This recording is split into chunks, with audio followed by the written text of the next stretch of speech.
यहाँ पर हम देखने वाले हैं द्रव्यमान संरक्षण के नियम पर आधारित कुछ प्रश्न हैं। अब ये प्रश्न अगर हम कर लेते हैं तो जो भी कॉन्सेप्ट हमने अभी तक देखा है कि द्रव्यमान संरक्षण का नियम क्या होता है, बिल्कुल डिटेल में हमने बात किया है, उस कॉन्सेप्ट पर जो हमारा पकड़ जो है और ज्यादा मजबूत हो जाएगा। और इस तरह के प्रश्न तुम्हारे एग्जाम में भी पूछे जाते हैं, तो प्रश्न भी आएगा एग्जाम में तो तुम कर पाओगे। प्रश्न क्या है और जरा समझे और समझ के करें।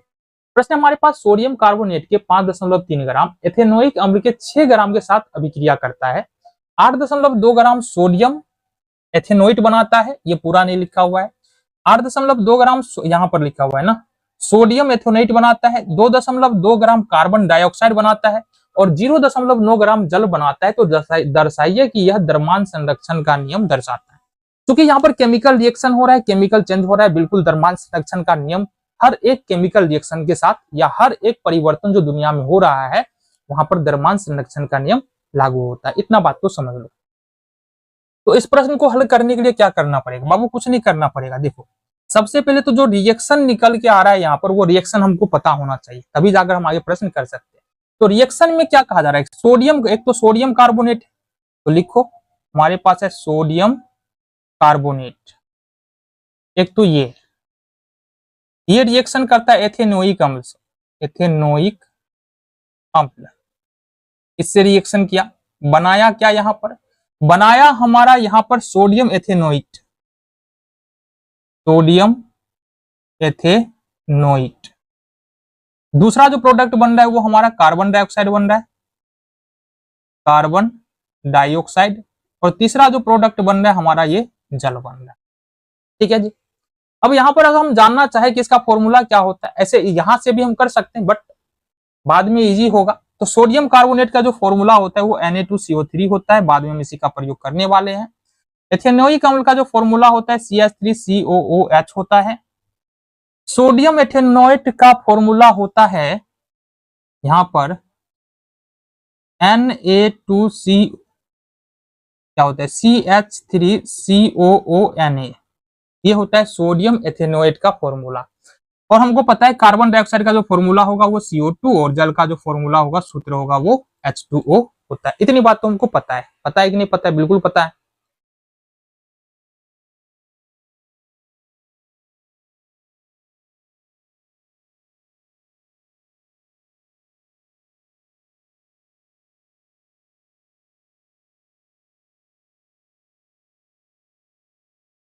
चलो, इतना काम करने के बाद फाइनली हमको करना क्या है? यहाँ पर कुछ डेटा दिया गया है, कुछ सूचनाएं हैं हमारे पास, उसको नोट डाउन करो। क्या क्या दिया हुआ है जरा बात करें। तो यहाँ पर सोडियम कार्बोनेट बोल रहा है कि 5.3 ग्राम है, तो सोडियम कार्बोनेट हमारे पास है 5.3 ग्राम। दूसरा जो सूचना है हमारे पास एथेनोइक अम्ल 6 ग्राम है, तो एथेनोइक अम्ल जो है हमारे पास 6 ग्राम है। अब ये रिएक्शन हुआ और रिएक्शन होने के बाद 8.2 ग्राम सोडियम एथेनोइड बनता है, जिसका वेट 8.2 ग्राम है। और दूसरी जो बात है यहाँ पर 2.2 ग्राम यहाँ पर है कार्बन डाइऑक्साइड, मतलब 2.2 ग्राम कार्बन डाइऑक्साइड है। और जल का जो यहाँ पर भार है वो 0.9 ग्राम यहाँ पर। ठीक है, इतनी बातें क्लियर है। जो प्रश्न अभी तक हमने क्या किया, अभी तक हमने जो प्रश्न में दिया हुआ था उसी को हमने नोट डाउन किया। देख, एक बार अगर तुमको प्रश्न पढ़ना आ गया, प्रश्न समझना आ गया, फिर प्रश्न भी खुद ब खुद कर लोगे। देखो आगे क्या करना है, हमने बताया था कि तीर के बाएं साइड जो होता है ना, यहां से लेके यहां तक, ये कहलाता है अभिकारक। क्या कहलाता है? ये अभिकारक। और तीर के बाएं साइड मतलब यहां से लेकर के यहां तक, ये कहलाता है उत्पाद। क्या कहलाता है? उत्पाद कहलाता है। तो यहाँ पर द्रव्यमान संरक्षण का नियम क्या कहता है? द्रव्यमान संरक्षण का नियम कहता है कि अभिकारकों का कुल द्रव्यमान उत्पाद के कुल द्रव्यमान के बराबर होता है। अब अगर हम अभिकारक का कुल द्रव्यमान निकाल ले, उत्पाद का कुल द्रव्यमान निकाले, अगर दोनों बराबर होता है तो यहाँ पर हम बोल सकते हैं कि ये जो सूचना है ये क्या कर रहा है? द्रव्यमान संरक्षण के नियम को संतुष्ट कर रहा है, प्रदर्शित कर रहा है। आओ जरा, तो यहाँ पर क्या करेंगे, दिए गए सूचना से बने समीकरण से, समीकरण में लिख दो, कोई दिक्कत नहीं है। अभिकारक का कुल द्रव्यमान, अभिकारक का कुल द्रव्यमान। अब अगर अभिकारक का कुल द्रव्यमान निकालेंगे तो अभिकारक में क्या क्या है हमारा? दो अभिकारक में दो पदार्थ है, एक सोडियम कार्बोनेट, दूसरा एथेनोइक अम्ल। तो यहाँ पर करेंगे Na2CO3 Na2CO3 का द्रव्यमान, और दूसरा जो द्रव्यमान होगा हमारा किसका होगा, एथेनोइक अम्ल यानी कि CH3COOH का द्रव्यमान। ठीक है जी, इस दोनों का द्रव्यमान होगा। तो Na2CO3 यानी सोडियम कार्बोनेट का द्रव्यमान कितना है, 5.3 ग्राम, 5.3 ग्राम, और CH3COOH का द्रव्यमान है 6 ग्राम। अब इस दोनों को ऐड करते हैं तो ये निकलेगा हमारे पास 11.3 ग्राम। मतलब यहाँ पर अभिकारक का कुल द्रव्यमान जो निकल के आ रहा है वो निकल के आ रहा है 11.3 ग्राम। अब आओ देखिए जरा, यहाँ पर उत्पाद का कुल द्रव्यमान, उत्पाद का कुल द्रव्यमान, तो अगर उत्पाद की ओर चलेंगे तो उत्पाद यहाँ पर सोडियम एथेनोएट, कार्बन डाइऑक्साइड और जल है। तो यहाँ पर हमारे पास इसका द्रव्यमान निकालेंगे तो सबसे पहले CH3COONH सोडियम एथेनोएट का द्रव्यमान,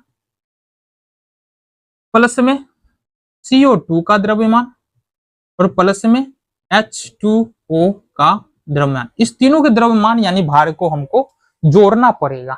तो सबसे पहले जो CH3COONH यानी सोडियम एथेनोएट का द्रव्यमान है वो है हमारे पास 8.2 ग्राम, दूसरा द्रव्यमान CO2 का है वो हमारे पास है 2.2 ग्राम, और तीसरा है जल, यह है 0.9 ग्राम।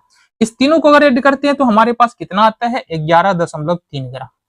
क्योंकि यहाँ पर देख रहे हैं अभिकारक का कुल द्रव्यमान 11.3 ग्राम, उत्पाद का कुल द्रव्यमान 11.3 ग्राम, तो यहाँ पर हमारे पास आ क्या रहा है, यहाँ अभिकारक का कुल द्रव्यमान का कुल द्रव्यमान बराबर है उत्पाद के कुल द्रव्यमान के द्रव्यमान। ठीक है जी, अतः दी गई सूचना द्रव्यमान संरक्षण, क्या लिख दिए हम, द्रव्यमान संरक्षण के नियम को दर्शाता है। अब देखो यहाँ पर जिस तरह से हमने प्रश्न को किया है, अगर प्रश्न आ जाए तुम्हारे एग्जाम में, अगर इस तरह से प्रश्न को करते हो तो एक भी नंबर तुम्हारा कहीं भी जाने वाला नहीं है। हर एक बात जो यहाँ पर जरूरी था इस प्रश्न में वो हमने लिखा भी है और बोला भी है और समझाया भी है। दूसरे प्रश्न की ओर बढ़े, आ जाओ। हमने अब प्रश्न संख्या 2 है, और जरा देखिए प्रश्न संख्या 2 क्या कह रहा है। और ये भी प्रश्न है, इसमें भी द्रव्यमान संरक्षण के बारे में कुछ नई बातें हमको सीखने को मिलेगी। अब ये जो प्रश्न है देखो, कह रहा है प्रश्न, जब कैल्शियम कार्बोनेट के 10 ग्राम को पूरी तरह से अपघटित किया जाता है तो कैल्शियम ऑक्साइड के 5.6 ग्राम बनते हैं, और कार्बन डाइऑक्साइड का हमको द्रव्यमान यहाँ पर निकालना है। तो सबसे पहले देखो, द्रव्यमान संरक्षण के नियम पर यदि हम प्रश्न कर रहे हैं ना, तो सबसे पहली बात है कि तुमको पता करना पड़ेगा कि भाई ये जो है ना, कौन सा केमिकल चेंज हो रहा है, कौन सा रासायनिक अभिक्रिया हमारे पास हो रहा है। और ये कहां से पता चलेगा, कहीं और से नहीं बल्कि प्रश्न में ही दिया रहता है। देख लो यहां से क्या कह रहा है कि कैल्शियम कार्बोनेट के 10 ग्राम को पूरी तरह से अपघटित किया जाता है, मतलब तोड़ा जाता है। अब जैसा कि हमको पता है कि कैल्शियम कार्बोनेट को तोड़ेंगे कैसे, गर्म करेंगे। तो यहां पर कहा जा रहा है, हल देखना है इसका, कि हमारे पास है कैल्शियम कार्बोनेट, कैल्शियम कार्बोनेट है, ठीक है, इसको हमने गर्म किया। जैसे ही हमने कैल्शियम कार्बोनेट को गर्म किया तो ये बना हमारे पास क्या, यहां पर देखना, तो कैल्शियम ऑक्साइड के 5.6 ग्राम बनता है कैल्शियम ऑक्साइड, कैल्शियम ऑक्साइड और कार्बन डाइऑक्साइड, ये बनता है हमारे पास। अगर इसको हम समीकरण के फॉर्म में लिखे तो ये होगा कैल्शियम कार्बोनेट CaCO3, इसको हमने गर्म किया तो ये हुआ कैल्शियम ऑक्साइड मतलब CaO और कार्बन डाइऑक्साइड CO2। प्रश्न में कहा ये जा रहा है, प्रश्न में ये कहा जा रहा है कि बाबू कैल्शियम और कार्बोनेट कितना है, 10 ग्राम है, जो यहां पर दिया हुआ है, तो 10 ग्राम है, ठीक है। और यहां पर जो कैल्शियम ऑक्साइड बन रहा है ये कितना है, 5.6 ग्राम, और ये कार्बन डाइऑक्साइड कितना बन रहा है ये हमको नहीं पता, और नहीं पता है जिसको हम लोग मान लेते हैं x ग्राम बन रहा है, ठीक है। तो यहां क्या बोलेंगे, माना कि कार्बन डाइऑक्साइड के x ग्राम बनते हैं, ठीक है जी। मतलब ये पूरा प्रोसेस होता है, हमारे पास पता नहीं है, क्या नहीं पता है, कार्बन डाइऑक्साइड। तो हमने क्या क्या मान लिया भाई, कार्बन डाइऑक्साइड जो है वो x ग्राम बनता है। बेसिकली यहाँ पर देखो, अगर हम यहाँ पर द्रव्यमान संरक्षण का नियम लगाए तो क्या होगा, द्रव्यमान संरक्षण के नियम से यहाँ पर क्या हो जाना चाहिए, यहाँ पर होना चाहिए अभिकारक का कुल द्रव्यमान, अभिकारक का कुल द्रव्यमान बराबर उत्पाद का कुल द्रव्यमान, उत्पाद का कुल द्रव्यमान, ये होना चाहिए हमारे पास। अभिकारक में है हमारे पास क्या, CaCO3, तो यहाँ पर लिखेंगे CaCO3 का द्रव्यमान बराबर में उत्पाद में हमारे पास CaO है, तो लिखेंगे CaO का द्रव्यमान, और प्लस में यहाँ पर हमारे पास CO2 का द्रव्यमान। गौर से देखना, CaCO3 कितना है, 10 ग्राम है, तो ये हमने लिखा 10 ग्राम, बराबर में CaO कितना है हमारे पास, 5.6 ग्राम है, और CO2 हमारे पास कितना है, ये हमारे पास x ग्राम है। अब इस समीकरण को यदि हम सॉल्व कर लेते हैं तो हमारे पास कार्बन डाइऑक्साइड आ जाएगा। तो 5.6 को अगर दूसरी तरफ लाते हैं तो x बराबर हमारे पास होगा 10 ग्राम माइनस 5.6 ग्राम। इट मीन्स कि अगर घटा दे तो ये बच जाएगा हमारा 4.4 ग्राम। तो यहाँ पर जो हमारे पास अननोन था क्या था, कार्बन का द्रव्यमान, और कार्बन का द्रव्यमान कितना निकल के आ रहा है, ये आ रहा है हमारे पास 4.4 ग्राम। तो आ जाओ कुछ और प्रश्नों को हम लोग देख लेते हैं द्रव्यमान संरक्षण के नियम पर आधारित, ताकि ये जो पूरा कॉन्सेप्ट है उसको हम बेहतर तरीके से समझ पाए। तो यहाँ पर हमारे पास कुछ और प्रश्न है द्रव्यमान संरक्षण के नियम पर आधारित। और जरा देखिए प्रश्न हमारा क्या कह रहा है। देखो प्रश्न हमारे पास 4 ग्राम हाइड्रोजन कुछ ऑक्सीजन से अभिक्रिया करके 36 ग्राम पानी बनाता है। द्रव्यमान संरक्षण के नियम से बताया कि कितना ऑक्सीजन का उपयोग हुआ है। तो बेसिकली ये जो यहाँ पर हम बार बार बता रहे हैं कि द्रव्यमान संरक्षण के नियम पर जब भी तुम प्रश्न करो तो सबसे पहले तो रिएक्शन पता कर लो, अभिक्रिया पता कर लो, अभिक्रिया क्या हो रहा है। अगर यहाँ पर हम गौर से देखें तो क्या बोला जा रहा है कि 4 ग्राम हाइड्रोजन कुछ ऑक्सीजन से अभिक्रिया करता है। तो कहने का मतलब अगर हम हल देखेंगे तो हल में क्या लिखेंगे बाबू, देखो ऑक्सीजन जो है हाइड्रोजन है ना, चलो हाइड्रोजन ऐसे बाद में भी लिखे तो कोई दिक्कत नहीं है। हाइड्रोजन अभिक्रिया करता है ऑक्सीजन से, ये दिया गया है। और बनाता क्या है, जब हाइड्रोजन ऑक्सीजन अभिक्रिया करेगा तो 2 पदार्थ बनता है, एक बनता है जल और दूसरा बनता है हाइड्रोजन पेरोक्साइड। तो हाइड्रोजन ऑक्सीजन से अभिक्रिया किया और प्रश्न में दिया हुआ है कि यहाँ पर जो बनने वाला पदार्थ है वो क्या है, जल है। साथ ही साथ ये भी अच्छा, इसका अगर हम इक्वेशन लिखना चाहे तो H2 + O2 और ये हो जाता है हमारा H2O। क्या कहा जा रहा है देखो जरा, 4 ग्राम हाइड्रोजन कुछ ऑक्सीजन से अभिक्रिया करता है। तो हमारे पास जो हाइड्रोजन का अमाउंट है वो कितना है, 4 ग्राम है। ऑक्सीजन का अमाउंट नहीं है तो अपन x ग्राम मान लेंगे, ठीक है। इसके बाद हमारे पास है द्रव्यमान संरक्षण के नियम से बताए कि कितना ऑक्सीजन का उपयोग हुआ, जल कितना बना हमारे पास, देखो पानी कितना बन रहा है 36 ग्राम, तो ये यहाँ पर हमारे पास जल जो है ये 36 ग्राम बन रहा है, ठीक है। तो क्या लिखेंगे, दी गई सूचना से प्राप्त समीकरण से, मतलब जो सूचना दी गई थी ना उससे जो हमने समीकरण बनाया है और उस समीकरण में जो जो बातें दी हुई है उस अनुसार देखेंगे तो अभिकारक का कुल द्रव्यमान कितना है, अभिकारक का कुल द्रव्यमान जरा बताना कितना है। अभिकारक में हमारे पास एक ही दो पदार्थ है ना, हाइड्रोजन और ऑक्सीजन, तो ये होगा हाइड्रोजन का द्रव्यमान और प्लस में ऑक्सीजन का द्रव्यमान। तो हमारे पास दिया हुआ है कि हाइड्रोजन जो है वो 4 ग्राम है और ऑक्सीजन यहां पर कितना है, x ग्राम, ठीक है जी। दूसरी बात है अगर हम देखिए उत्पाद का द्रव्यमान, उत्पाद का कुल द्रव्यमान ये कितना हो जाएगा हमारे पास, ये हो जाएगा एक ही पदार्थ है जल, तो जल का द्रव्यमान हो जाएगा ये, और ये हमारे पास दिया है कितना 36 ग्राम, 36 ग्राम। अब द्रव्यमान संरक्षण का नियम क्या बताता है? द्रव्यमान संरक्षण का नियम क्या बताता है? क्या पढ़ा तुमने अभी तक? 3-4 क्वेश्चन तो किया है ना, 2-3 क्वेश्चन। तो हमको क्या पता चला कि द्रव्यमान संरक्षण का नियम बताता है, द्रव्यमान संरक्षण के नियम से, संरक्षण के नियम से क्या हो जाएगा बाबू? अभिकारक का कुल द्रव्यमान, अभिकारक का कुल द्रव्यमान बराबर हो जाता है ये उत्पाद का कुल द्रव्यमान, ये हो जाता है हमारे पास।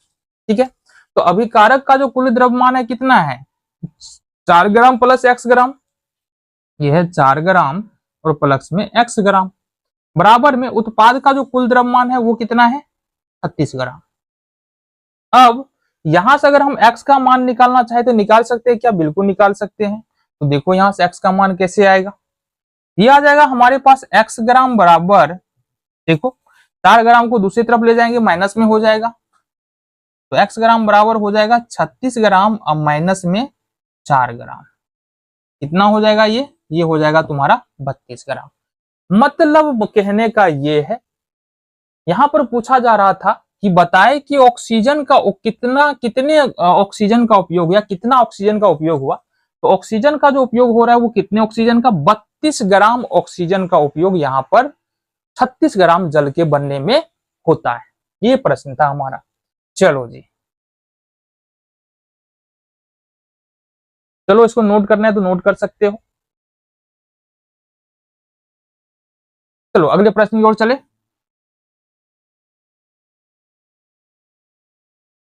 तो यहां पर देखो चौथे नंबर का प्रश्न है हमारे पास, और चौथे नंबर का प्रश्न क्या कह रहा है और जरा बात करें। चौथे नंबर का प्रश्न कह रहा है, गौर से समझना, ये प्रश्न थोड़ा सा हो सकता है अगर तुम समझो नहीं गौर से तो थोड़ा तुमको उलझाए, इसलिए बोल रहे हैं गौर से समझना कि 15.5 ग्राम द्रव्यमान वाले लोहे की एक पतली पट्टी को 21 ग्राम कॉपर सल्फेट वाले घोल में डाला जाता है। कुछ समय बाद अभिक्रिया रुक जाती है क्योंकि पूरा कॉपर सल्फेट अभिक्रिया कर चुका होता है। लोहे की पट्टी का द्रव्यमान 8.5 ग्राम पाया जाता है। बनने वाले तांबे का द्रव्यमान 8.6 ग्राम पाया गया। अभिक्रिया में आयरन सल्फेट कितना बना? तो सबसे पहले तो हमको ये समझना पड़ेगा कि बाबू ये अभिक्रिया दिया क्या है, और जरा समझ क्या कह रहा है कि 15.5 ग्राम द्रव्यमान वाले लोहे की एक पतली पट्टी को लिया गया है। क्या लिया गया है? 15.5 ग्राम द्रव्यमान वाले लोहे की पतली पट्टी को लिया गया। तो सबसे पहली बात यह है, इसका हल देखो, कहने का मतलब यह है कि यहां पर जो लिया गया है ना, देखो दी गई सूचना से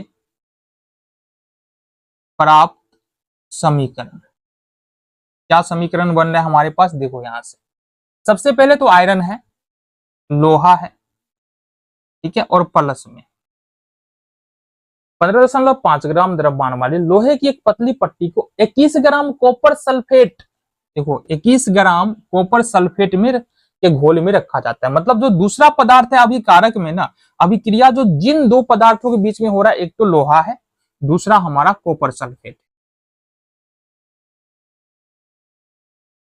ठीक है। अब आगे क्या पढ़े हम? लोहा जब कॉपर सल्फेट से अभिक्रिया करेगा तो वो आयरन सल्फेट बनाएगा। क्या बनाएगा? ये आयरन सल्फेट बनाएगा, और प्लस में यहां पर तांबा बनाएगा या कॉपर बनाएगा, ठीक है। ये हो गया हमारा। अब आ जाओ, यहां पर क्या क्या हमारे पास दी हुई है जरा एक बार बता दो। कॉपर सल्फेट जो है, यहां पर लोहे का कुल द्रव्यमान कितना दिया हुआ है? 15.5 ग्राम। तो लोहा अभी जो हमारे पास है वो 15.5 ग्राम है, ठीक है जी। आ जाओ आगे, 21 ग्राम कॉपर सल्फेट है। कॉपर सल्फेट कितना है? 21 ग्राम, ठीक है। कुछ समय बाद अभिक्रिया रुक जाती है क्योंकि पूरा कॉपर सल्फेट, अच्छा ये लोहा जो है ना, लोहा पूरा खत्म नहीं होता है, कॉपर सल्फेट पूरा खत्म हो जाता है और लोहा पूरा खत्म नहीं होता है, इस बात को ध्यान दो इस प्रश्न में।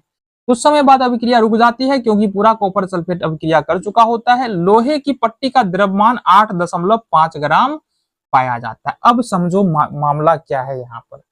अभी मामला क्या है, हमारे पास लोहा जो था वो 15.5 ग्राम था, ये कॉपर सल्फेट पूरा खत्म हो जाता है, ये पूरा अभिक्रिया कर लेता है, बट लोहा पूरा खत्म नहीं होता है। लोहा अभी भी 8.5 ग्राम बचा हुआ है, 8.5 ग्राम ये लोहा बचा हुआ है।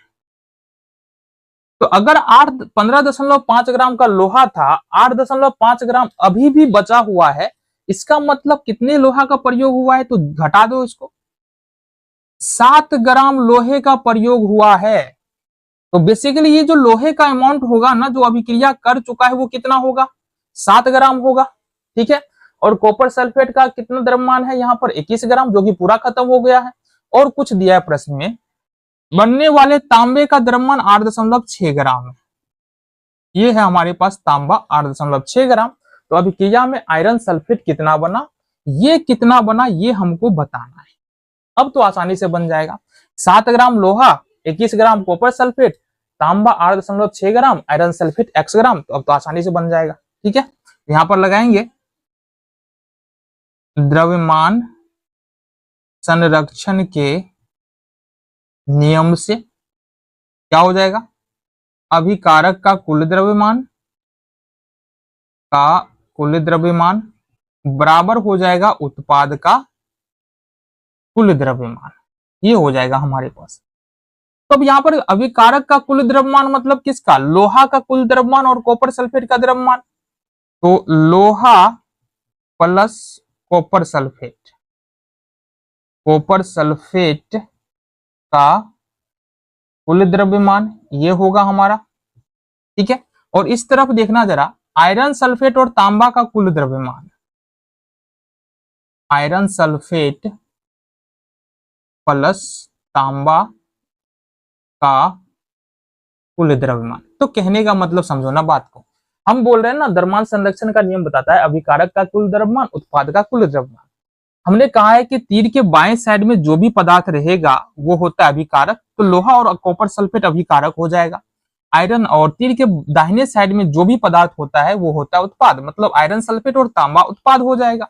अगर अभिकारक का कुल द्रव्यमान निकालना है तो लोहा और कॉपर सल्फेट के द्रव्यमान को ऐड करेंगे। ठीक है, और उत्पाद के कुल द्रव्यमान को निकालना है तो आयरन सल्फेट और तांबा का द्रव्यमान ऐड करेंगे। करो यहां पर, तो लोहा का जो द्रव्यमान है वो 7 ग्राम लोहे का प्रयोग हो रहा है, प्लस में कॉपर सल्फेट 21 ग्राम, बराबर में आयरन सल्फेट कितना ले रहा है? x ग्राम है, और प्लस में तांबा का कुल द्रव्यमान कितना है? 8.6 ग्राम। क्लियर है बात? इसको जोड़ेंगे बाबू, 21 और 7 ये होगा 28 ग्राम, और बराबर में यहां पर हमारे पास है x ग्राम और प्लस में 8.6 ग्राम। अब अगर हम यहां से देखें x बराबर तो क्या होगा? ये होगा 28 ग्राम। इसको अगर इधर लेके आए पूरा दूसरी तरफ इधर शिफ्ट करें तो ये होगा 28 माइनस क्या हो जाएगा? 8 माइनस 6 ग्राम। ठीक है, इसको अगर सब्सट्रैक्ट कर लो तो कितना हो जाएगा? देखो यहां से 28 ग्राम में से यदि हम 8.6 ग्राम घटा दे तो 0, 10 में से 6 4, और ये बचा हमारा 17 में से 8 9 1, 19.4 ग्राम, 19.4 ग्राम। तो यहां पर जो पूछा जा रहा था आयरन सल्फेट का द्रव्यमान क्या होगा, तो आयरन सल्फेट का द्रव्यमान हो जाएगा यहां पर कितना? 19.4 ग्राम।